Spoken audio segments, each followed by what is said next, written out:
ನಮಸ್ಕಾರ ಸ್ನೇಹಿತರೆ, ವಿಶ್ವವಾಣಿ ಟಿವಿ ಸ್ಪೆಷಲ್ನ ಫಿಫಾ ವರ್ಲ್ಡ್ ಕಪ್ ವಿಶೇಷ ಅಪ್ಡೇಟ್ಗೆ ಸ್ವಾಗತ. ನಾನು ಸುಜಯ್ ರಾಜ್. ಸ್ನೇಹಿತರೆ, ಫುಟ್ಬಾಲ್ ಲೋಕದ ದಂತಕತೆ, ಲಕ್ಷಾಂತರ ಅಭಿಮಾನಿಗಳ ಆರಾಧ್ಯ ಆಟಗಾರ, ಹಲವರಿಗೆ ದಿ ಗೋಟ್ ಲಿಯೋನೆಲ್ ಮೆಸ್ಸಿ ಈಗ ಮತ್ತೊಂದು ಐತಿಹಾಸಿಕ ವಿಶ್ವ ದಾಖಲೆಯ ಹೊಸ್ತಿಲಲ್ಲಿದ್ದಾರೆ. 2026ರ ಫಿಫಾ ವರ್ಲ್ಡ್ ಕಪ್ ಫೈನಲ್ ನಲ್ಲಿ ಮೆಸ್ಸಿ ಕಣಕ್ಕಿಳಿದ್ರೆ ವಿಶ್ವ ಫುಟ್ಬಾಲ್ ಇತಿಹಾಸದಲ್ಲಿ ಅಪರೂಪದ ದಾಖಲೆಯೊಂದನ್ನ ಸರಿಗಟ್ಟಲಿದ್ದಾರೆ. ಅಷ್ಟೇ ಅಲ್ಲ, ಗೋಲ್ಡನ್ ಬೂಟ್, ಸತತ 2ನೇ ವಿಶ್ವಕಪ್ ಟ್ರೋಫಿ ಮತ್ತು ಮತ್ತೊಂದು ಐತಿಹಾಸಿಕ ಸಾಧನೆ ಇವೆಲ್ಲವೂ ಈಗ ಮೆಸ್ಸಿಯ ಕೈಗೆಟಕುವ ಅಂತರದಲ್ಲಿದೆ.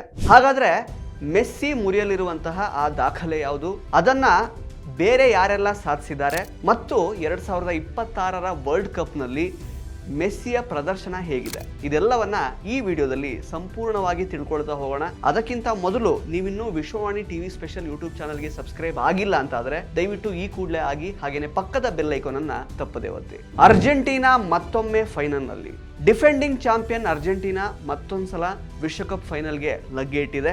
ಹೈ ವೋಲ್ಟೇಜ್ ಸೆಮಿಫೈನಲ್ನ ಆರಂಭದಲ್ಲಿ ಹಿನ್ನಡೆಯನ್ನ ಅನುಭವಿಸಿದ್ರು ಕೂಡ ಅದ್ಭುತ ಕಂಬ್ಯಾಕ್ ಮಾಡಿದಂತಹ ಅರ್ಜೆಂಟೀನಾ ತಂಡ 2-1 ಗೋಲುಗಳಿಂದ ಇಂಗ್ಲೆಂಡ್ ತಂಡವನ್ನ ಮಣಿಸಿತು. ಈ ಗೆಲುವಿನೊಂದಿಗೆ ಸತತ 2ನೇ ಬಾರಿಗೆ ವಿಶ್ವಕಪ್ ಫೈನಲ್ ಪ್ರವೇಶ ಮಾಡಿರುವಂತಹ ಅರ್ಜೆಂಟೀನಾ ಪ್ರಶಸ್ತಿ ಉಳಿಸಿಕೊಳ್ಳುವಂತಹ ಕನಸನ್ನ ಜೀವಂತವಾಗಿರಿಸಿಕೊಂಡಿದೆ. ಆದ್ರೆ ಈ ಫೈನಲ್ ಕೇವಲ ಅರ್ಜೆಂಟೀನಾಕ್ಕಷ್ಟೇ ಅಲ್ಲ, ಲಿಯೋನೆಲ್ ಮೆಸ್ಸಿಯ ವೈಯಕ್ತಿಕ ಸಾಧನೆಗೂ ಕೂಡ ಅತ್ಯಂತ ಮಹತ್ವದ್ದಾಗಿದೆ. ಮೆಸ್ಸಿ ಮುಟ್ಟಲಿರುವಂತಹ ವಿಶ್ವ ದಾಖಲೆ ಯಾವುದು? ಸ್ನೇಹಿತರೆ, ಜುಲೈ 20ರಂದು ನಡೆಯಲಿರುವಂತಹ ಫೈನಲ್ನಲ್ಲಿ ಮೆಸ್ಸಿ ಕಣಕ್ಕಿಳಿದ್ರೆ ಅವರು ಅತಿ ಹೆಚ್ಚು ಬಾರಿ ವಿಶ್ವಕಪ್ ಫೈನಲ್ನಲ್ಲಿ ಆಡಿದಂತಹ ಆಟಗಾರರ ಪಟ್ಟಿಯಲ್ಲಿ ಅಗ್ರಸ್ಥಾನವನ್ನ ಹಂಚಿಕೊಳ್ಳಲಿದ್ದಾರೆ. ಇದುವರೆಗೆ ಬ್ರೆಜಿಲ್ನ ದಿಗ್ಗಜ ಕಾಫು ಮಾತ್ರ ಈ ದಾಖಲೆಯನ್ನ ಹೊಂದಿದ್ರು. 1994, 1998 ಮತ್ತು 2002 ಈ 3 ವರ್ಲ್ಡ್ ಕಪ್ ಫೈನಲ್ಗಳಲ್ಲಿ ಕಾಫು ಬ್ರೆಜಿಲ್ ಪರ ಆಟ ಆಡಿದ್ರು. ಇದೀಗ 2014ರಲ್ಲಿ ಜರ್ಮನಿ ವಿರುದ್ಧ, 2022ರಲ್ಲಿ ಫ್ರಾನ್ಸ್ ವಿರುದ್ಧ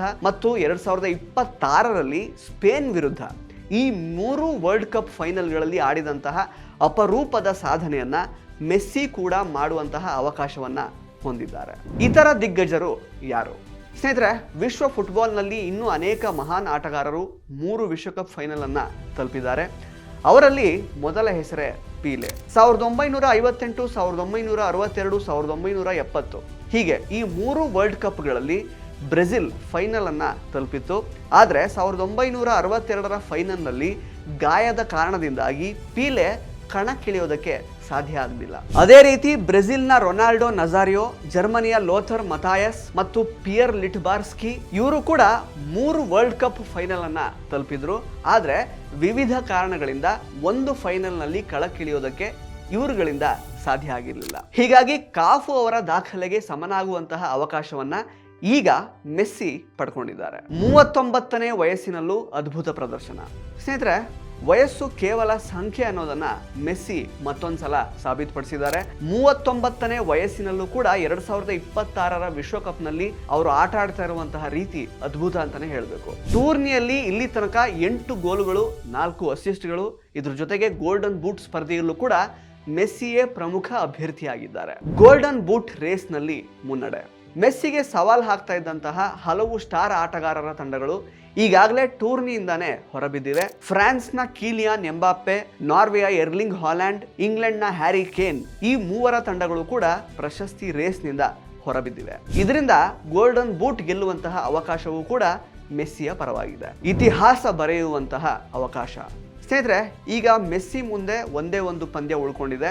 ಆ ಪಂದ್ಯದಲ್ಲಿ ವಿಶ್ವ ದಾಖಲೆಗೆ ಸಮಬಲ ಗೋಲ್ಡನ್ ಬೂಟ್ ಮತ್ತು ಸತತ ವರ್ಲ್ಡ್ ಕಪ್ ಟ್ರೋಫಿ ಗೆಲುವು, ಈ 3 ಸಾಧನೆಗಳು ಒಂದೇ ವೇಳೆ ಅವರು ಅಕಂಪ್ಲಿಷ್ ಮಾಡುವಂತಹ ಸಾಧ್ಯತೆ ಜಾಸ್ತಿ ಇದೆ. ಆದರೆ ಎದುರಾಳಿ ತಂಡ ಸಾಮಾನ್ಯ ತಂಡ ಅಂತೂ ಅಲ್ಲ. ಫೈನಲ್ನಲ್ಲಿ ಎದುರಾಗಲಿರುವಂತಹ ಸ್ಪೇನ್ ಅತ್ಯಂತ ಬಲಿಷ್ಠ ತಂಡವಾಗಿದೆ. ಹೀಗಾಗಿ ವಿಶ್ವ ಫುಟ್ಬಾಲ್ ಅಭಿಮಾನಿಗಳ ಕಣ್ಣು ಈಗ ಈ ಮಹಾಯುದ್ಧದತ್ತ ನೆಟ್ಟಿದೆ. ಹಾಗಾದ್ರೆ ಸ್ನೇಹಿತರೆ, ಮೆಸ್ಸಿ ಮತ್ತೊಂದ್ಸಲ ವಿಶ್ವಕಪ್ ಟ್ರೋಫಿಯನ್ನ ಎತ್ತಿ ಹಿಡಿತಾರ, ವಿಶ್ವ ದಾಖಲೆಯನ್ನ ಸರಿಗಟ್ತಾರ, ಅಥವಾ ಸ್ಪೇನ್ ಏನಾದರೂ ಹೊಸ ಇತಿಹಾಸವನ್ನ ಬರೆಯುತ್ತಾ? ಇದೆಲ್ಲದರ ಬಗ್ಗೆ ನಿಮ್ಮ ಅಭಿಪ್ರಾಯ ಏನು ಅನ್ನೋದನ್ನ ದಯವಿಟ್ಟು ಕಮೆಂಟ್ ಬಾಕ್ಸ್ ಅಲ್ಲಿ ಕಮೆಂಟ್ ಮಾಡಿ ತಿಳಿಸಿ. ಇಂತಹುದೇ ವಿಶೇಷ ಫುಟ್ಬಾಲ್ ಅಪ್ಡೇಟ್ಗಳು ಮತ್ತು ವಿಶ್ಲೇಷಣೆಗಳಿಗಾಗಿ ವಿಶ್ವವಾಣಿ ಟಿವಿ ಸ್ಪೆಷಲ್ ಯೂಟ್ಯೂಬ್ ಚಾನಲ್ಗೆ ಸಬ್ಸ್ಕ್ರೈಬ್ ಮಾಡ್ಕೊಳ್ಳಿ. ಪಕ್ಕದ ಬೆಲ್ ಐಕಾನ್ ಅನ್ನ ತಪ್ಪದೆ ಒತ್ತಿ. ಧನ್ಯವಾದ.